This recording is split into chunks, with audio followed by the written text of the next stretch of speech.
संतोष ढोले हे भाजपचे उमेदवार आहेत, ते विजयी झालेले आहेत. आपण बघतोय की 127 जागांवर आता शिवसेना आणि भाजप हे आघाडीवर आहेत. खूप मोठा फरक इथे आपल्याला दिसतो आहे. तर पुन्हा एकदा पाहुण्यांकडे मला जायचं आहे. सुभाष शिर्के सर आपल्या सोबत आहेत. त्यांच्याशी आपण बोलूया. मुंबईमध्ये जी स्थिती सध्या दिसते आहे ती अपेक्षित होती का?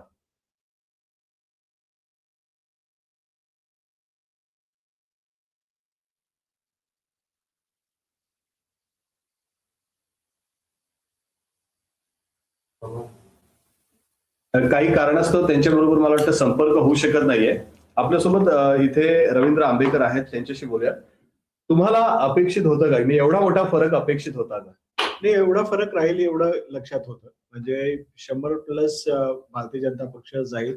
कारण मी मगाशी ज्या पद्धतीने सांगितलं की आपण केवळ ठाकरे ब्रँड आणि या भोवती आणि त्यांनी उपस्थित केलेले प्रश्न यावरच थोडस राहतो. तर त्याच्या पलीकडे आता थोडासा हा विषय मी एक्सपांड करतो. आता एक्झॅक्टली झालं काय? उद्धव ठाकरे आणि राज ठाकरे यांच्या एकत्र येण्यामुळे झालेले सगळ्यात मोठं जर आपण बघूयात की मतांचं शिफ्ट, तर तो म्हणजे की ठाकरे ब्रँड एकत्र आल्यामुळे संपूर्ण निवडणूक ही पुन्हा एकदा मराठी वर्सेस अमराठी आणि या मुद्द्यांवर राहिली. जे कदाचित विकासाच्या मुद्द्यावर आणि हा विकास कोस्टल रोड कोणी केला आणि याचं श्रेय वादावर झाली असते, मात्र ती निवडणूक मराठीच्या मुद्द्यावर आली. दुसरं की राज ठाकरेंच्या एंट्रीमुळे काँग्रेस महाविकास आघाडीतनं बाहेर गेली आणि त्यामुळे जे दलित आणि मुस्लिम वोट्सचं जे टर्नआउट आपल्याला मागच्या वेळेला पाहायला मिळत होतं, जे ट्रान्सफर पाहायला मिळत होतं, तर शिवसेनेचा एक सोर्स हा तिथे आटला. तर त्यामुळे वंचित आणि काँग्रेस अशी एक आघाडी झाली आणि त्याच्यामुळे हे वोट्स तिथे पॅक झाले. तर भाजपसाठी सगळ्यात मोठी स्ट्रॅटेजिक विन ही त्यावेळेलाच होती की ज्या वेळेला ह्या दोन युती आणि आघाड्या या निर्माण झाल्या. सर ह्या पद्धतीचं जर आपण या गोष्टीकडे पाहिलं तर राज ठाकरे निवडणुकांच्या आधी सातत्याने देवेंद्र फडणवीस यांना भेटत होते, त्यांच्याबरोबर चर्चा करत होते आणि अचानक त्यांना मराठीच्या मुद्द्यावर देशासाठी महाराष्ट्रासाठी हा भारतीय जनता पक्षाचा संघ सोडावा लागला. ते भारतीय जनता पक्षाची सावलीच मानले जात होते, मात्र त्यांना हा संघ सोडावा वाटला आणि त्यांना उद्धव ठाकरेंबरोबर 20 वर्षाची जी दुश्मनी आहे ते विसरून ते एकत्र आले. पुन्हा एक तुम्ही बघा की वंचित असेल, काँग्रेस असेल, मनसे आणि शिवसेना असेल यांच्या ज्या युती आणि आघाड्या झाल्या त्याच्यामध्ये कुठल्याही पद्धतीने सीट शेअरिंगवर काहीच वाद झाला नाही, स्मूथ झालं. माझं तर असं मत आहे की याच्यामध्ये कोण कोणाला सपोर्ट करत होतं, छुपे लोक कोण आहेत, काय आहेत, या सगळ्या गोष्टी आपण नंतरच्या गोष्टी बघू. पण ह्या ज्या वेळेला ज्या युती आणि आघाडीमध्ये सीट शेअरिंग झालं त्यातल्या उमेदवाऱ्या कशा पद्धतीने दिल्या गेल्या हे तुम्ही पहा. सो मला असं वाटतं की या सगळ्या गोष्टींचा थोडा सखोल अभ्यास केला तर तुम्हाला थोडंसं मुंबईचं चित्र लक्षात येऊन जाईल. बाकीचे मुद्दे तर फारच आपण पाहिलेत की रिपिटेटिव्ह होऊन जाईल. एकंदरीतच जिंकण्याची जी एकदा जिंकल्यानंतर त्याला 100 विश्लेषण असतात, पराभवाला पण 100 विश्लेषण असतात, पण रणनीती एक्झॅक्टली नेमकी ज्याची असते ती त्याला माहित असते.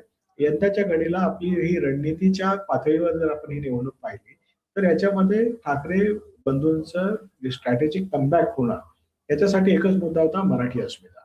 मराठी वोटर हा वेगवेगळ्या पक्षांमध्ये विभागला गेलेला आहे. इथे सगळेच मराठी आहेत, जे तुल्यबळ उमेदवार आहेत ते सगळेच मराठी आहेत. जे अमराठी आहेत त्यांचे स्वतःचे मतदारसंघ आहेत, तिथे त्यांची मारामारी आहे. जे मुस्लिम बहुल मतदारसंघ आहेत तिकडे 100 मुस्लिम उमेदवार उभे राहतात. सो प्रत्येक मतदारसंघाचं स्वतःचे आपले डायनामिक्स आहेत आणि त्याच्याबरोबरीने मुंबईचा स्वतःचा असा एक चेहरा आहे. मुंबई तोडायची, मुंबई अदानीला द्यायची आणि हे सगळे जे विषय होते हे तसे म्हणजे इलेक्शन मध्ये चर्चा म्हणून ठीक आहे, पण ते वोटिंग टर्नआउटसाठी तेवढे प्रभावी मुद्दे नव्हते असं माझं मत आहे.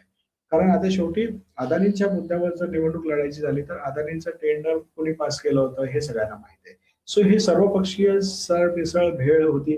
सो निवडणुकांच्या याच्यामध्ये मुंबईला जर तुम्ही बघितलं तर भारतीय जनता पक्षाला एज मिळण्याचं कारण काय?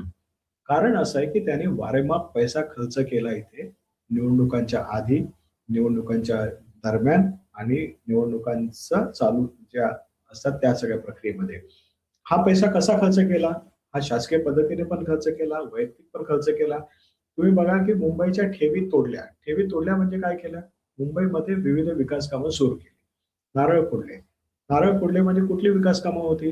ही प्रामुख्याने सुशोभीकरणाची विकास कामं होती. कोणाला 100 कोटी द्या, कुठल्या वॉर्डात 200 कोटी द्या आणि अशा पद्धतीने प्रत्येक नगरसेवकाला त्यांच्या संभावित उमेदवाराला 3, 4, 5 कोटी रुपये मिळतील अशी व्यवस्था केली.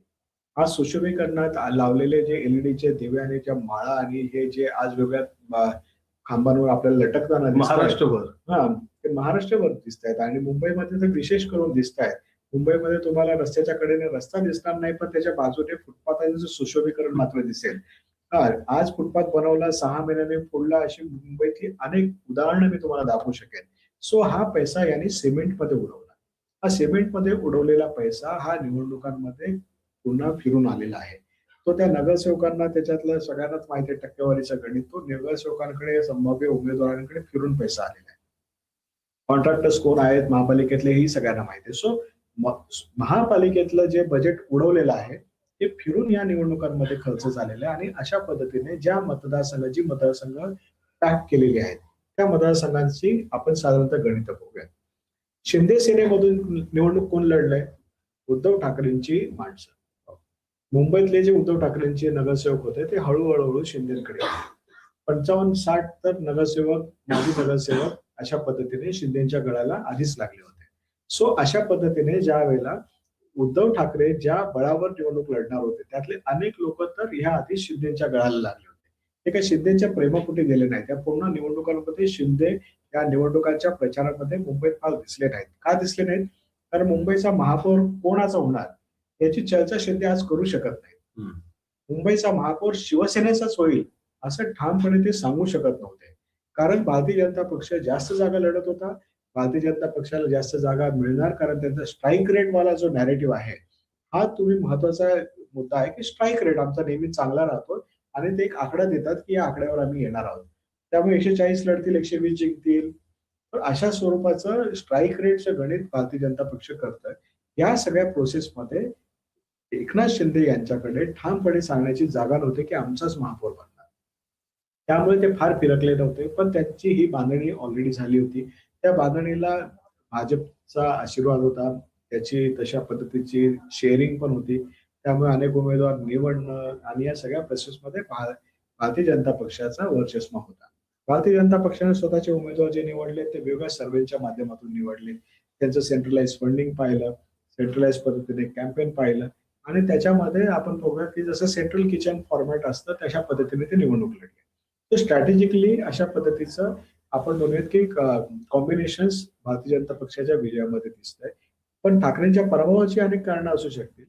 ठाकरेंच्या पराभवाचं आणखीन एक कारण असं आहे की या सगळ्यामध्ये जी यंत्रणा राबवली गेली याच्यामध्ये जो पैशाचा गैरवापर झाला, शक्तीचा गैरवापर झाला आणि या सगळ्याला काउंटर करण्यासाठी जे मॅनपॉवर लागतं जमिनीवर, हा सामान्य लोकांचा सहभाग या निवडणुकांच्या प्रक्रियेमध्ये पैसे घेण्यापुरता आणि मतदान करण्यापुरता राहिलेला आहे. सगळेच लोक पैसे घेऊन मतदान करतात असं मी म्हणत नाही, पण मतदान प्रभावित करणारे सगळे घटक पैसे घेतात. ते मीडियातले लोक पैसे घेतात, ते लोकांना मुवमेंट करणारे लोक पैसे घेतात, लोकांची वाहतूक करणारे लोक पैसे घेतात. त्याच्याच बरोबरीने आपण पाहतो की निवडणूक निर्णय अधिकारी बाकीच्या सगळ्या या घटकातील लोकही पैसे घेतात.